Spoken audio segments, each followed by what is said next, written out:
போதைப் பொருளை ஒழிக்க பெரும் இயக்கத்தை தொடங்க இருக்கிறோம். முதலமைச்சர் மு.க.ஸ்டாலின் பேச்சு. ஜூன் 20 சட்டப்பேரவை கூட்டத்தொடர். சபாநாயகர் அப்பாவு அறிவிப்பு. பாரா தடகள உலக சாம்பியன்ஷிப் தொடரில் தங்கம் வென்ற மாரியப்பன் 75 லட்சம் ரூபாய் ஊக்கத்தொகை வழங்கினார் முதலமைச்சர் ஸ்டாலின். நீட் தேர்வை ரத்து செய்யக்கோரி தஞ்சாவூரில் மாணவர்கள் போராட்டம். 21 பேர் கைது. நீட் தேர்வில் முறைகேடு இல்லை என்பது முழு பூசணிக்காயை சோற்றில் மறைப்பது போன்றது.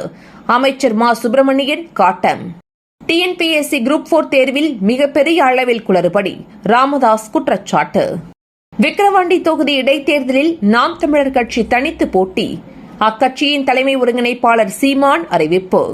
செய்தியாளர் சந்திப்பை முறைப்படுத்த போகிறோம். தமிழ்நாடு பாஜக மாநில தலைவர் அண்ணாமலை பேட்டி. வெளிமாநில பதிவெண் கொண்டு தமிழ்நாட்டில் இயங்கும் ஆம்னி பேருந்துகள் எச்சரிக்கை விடுத்தது தமிழ்நாடு அரசு. பழிவாங்கும் அரசியல் இருக்காது. அமராவதி மட்டும்தான் ஆந்திராவின் தலைநகர். சந்திரபாபு நாயுடு அதிரடி. ஜனசேனா சட்டமன்ற குழு தலைவராக அக்கட்சியின் தலைவர் பவன் கல்யாண் தேர்வு.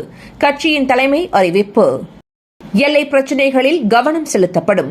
வெளியுறவுத்துறை அமைச்சர் ஜெய்சங்கர் உறுதி. மணிப்பூர் 1 வருடமாக அமைதிக்காக காத்துக் கொண்டிருக்கிறது. ஆட்சியாளர்கள் கவனம் செலுத்த வேண்டும். RSS தலைவர் மோகன் பகவத் பேச்சு. இஸ்ரேல் வான்வழி தாக்குதலில் 210 பேர் பலி.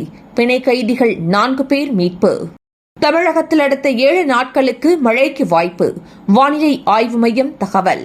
தினந்தோறும் காலை தலைப்புச் செய்திகளை உடனுக்குடன் தெரிந்து கொள்ள வணக்கம் இந்தியா நியூஸுடன் இணைந்திருங்கள்.